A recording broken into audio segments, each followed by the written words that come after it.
Okay students, चलिए शुरू करते हैं यूनिट फर्स्ट सॉलिड स्टेट का introduction part. You already know matter, anything which occupies space, possesses mass and can be felt by one or more of our senses is called matter. Anything which occupies space, possesses mass and can be felt by one or more of our senses called matter. That means हमारे जो physical sensors हैं, eyes, knows, year, skin, टंग, अगर हम इसके through किसी भी चीज को आइडेंटिफाई कर सकते हैं, पहचान सकते हैं, महसूस कर सकते हैं, जान सकते हैं, तो वो क्या है? मैटर। मैटर को बेसिकली टू टाइप्स में क्लासीफाई करते हैं, टू पैटर्न्स में, physical classification and chemical classification.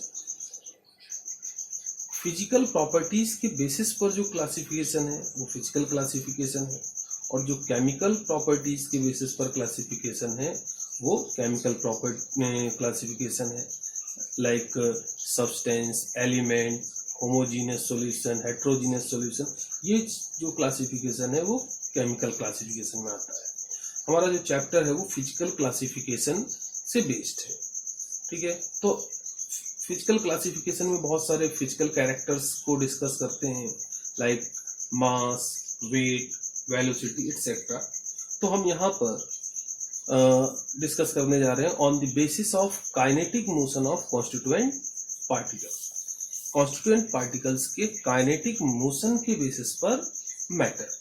तो कॉन्स्टिट्यूएंट पार्टिकल्स के काइनेटिक मोशन के बेसिस पर मैटर को बेसिकली थ्री टाइप्स में क्लासीफाई किया जाता है: gas, solid and liquid. Matter की वो पर्टिकुलर फिजिकल स्टेट जिसमें उसके कॉन्स्टिट्यूएंट पार्टिकल्स रैपिडली मूव करते रहते हैं, दैट मीन उनका वो काइनेटिक जो मोशन है उनका मैक्सिमम होता है, उससे कॉल किया जाता है gas. Kinetic motion of constituent particles is maximum. If kinetic motion of constituent particle is maximum, then physical state is called gas. And if kinetic motion of constituent particle is minimum, then is called solid. And if in between kinetic motion in between gas and solid, then called liquid. Kinetic motion of constituent particles in middle state of these that mean in between gas and solid, then matter is called liquid. अब यहाँ पर हम बार बार ये word use कर रहे हैं constituent particles. इसके बहुत से सिनोनिम्स भी यूज करते हैं, constituent particles, structural particles, fundamental particle, base particle etcetera. Correct. इन सब का एक सिंपल सा सेंस होता है forming particle, that mean matter को फॉर्म करने वाले पार्टिकल्स। बेसिकली कॉन्स्टिट्यूएंट पार्टिकल्स और स्ट्रक्चरल यूनिट्स होती हैं एटम्स, मॉलिक्यूल्स और आयंस। आयंस में positive and negative. That mean कोई भी मैटर हो, मैटर की कोई भी फिजिकल स्टेट हो, गैस, सॉलिड, लिक्विड, वो बेसिकली या तो एटम से बनेगा, या मॉलिक्यूल से बनेगा, या आयंस से बनेगा। जिससे भी वो पर्टिकुलर सब्सटेंस फॉर्म हो रहा है वही उसका कॉन्स्टिट्यूएंट पार्टिकल है, ठीक है। अब ये जो बेसिक थ्री फिजिकल स्टेट्स हैं, इसके एक्सेस में हमें ये भी ध्यान रखना चाहिए कि at present two physical states को और भी डिस्कस किया जाने लगा है: plasma state and Bose Einstein condensation state. Plasma state जो बहुत ही ज्यादा हॉटेड प्लैनेट्स हैं लाइक सन, स्टार्स, वहां पर देखने मिलती है, और बोस-आइंस्टाइन कंडेंसेशन स्टेट बहुत ही ज़्यादा कंडेंसेशन की जो कंडीशन है वहां पर देखने की मिलती है, ठीक है। लेकिन हम बेसिकली बात करने जा रहे हैं सॉलिड की। तो कौन सा सब्सटेंस सॉलिड कहलाएगा, किस सब्सटेंस को हम सॉलिड कहेंगे? इसके लिए हमें कुछ पर्टिकुलर कैरेक्टरिस्टिक्स को ध्यान में रखना होगा. So next point is common characteristics of solids.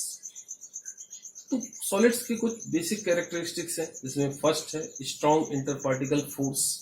That mean जो सब्सटेंस है, सॉलिड है, उसके जो इंटर पार्टिकल्स हैं, दैट मीन कॉन्स्टिट्यूएंट पार्टिकल्स हैं, उनके बीच में बाइंड करने वाला जो फोर्स है वो बहुत ही ज़्यादा स्ट्रॉन्ग होता है.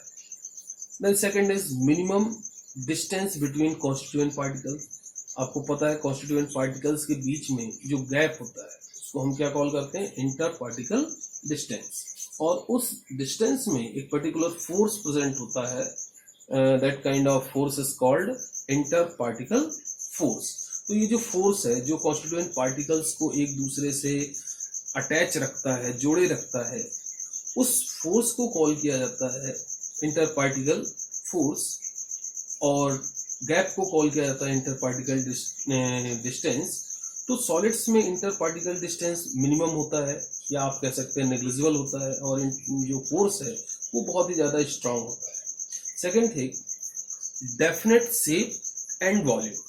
Solid represents definite shape and volume. That mean जो सॉलिड सब्सटेंस है, सॉलिड स्टेट मैटर है, उसका शेप और वॉल्यूम दोनों फिक्स होते हैं, वो चेंज नहीं होते. आप कहीं भी रखें उसका जो शेप है, वॉल्यूम है, वो चेंज नहीं होगा, वही रहेगा. The next is vibration of constituent particles eight there on position being in stable state. That mean जो कॉन्स्टिट्यूएंट पार्टिकल्स हैं वो अपने पर्टिकुलर पोजीशन पर जहां पर वो हैं वो केवल वहां वाइब्रेट कर सकते हैं बट मूव नहीं कर सकते हैं. Vibration is possible but movement is not. And then next is rigidity and non compressibility. Solid substance जो है वो बहुत ज्यादा हार्ड होते हैं और उनमें कंप्रेसिबिलिटी नहीं होती है ना. दैट मीन अगर हम उस पर प्रेशर अप्लाई करें तो उनके वॉल्यूम पर कोई इफेक्ट नहीं पड़ेगा. ठीक, तो आप कह सकते हैं कि मैटर का वो फॉर्म जिसमें इंटर पार्टिकल डिस्टेंस मिनिमम होता है, इंटर पार्टिकल फोर्स स्ट्रांग होता है, उनका डेफिनेट शेप वॉल्यूम होता है, उसके कॉन्स्टिट्यूएंट पार्टिकल्स वाइब्रेट कर सकते हैं लेकिन मूव नहीं कर सकते, और जो रिजिड और नॉन कंप्रेसिबल होते हैं उनको हम कॉल करते हैं सॉलिड. ठीक है, तो अब चैप्टर को हम आगे बढ़ाएंगे अपने नेक्स्ट वीडियोस में. अभी के लिए इतना ही.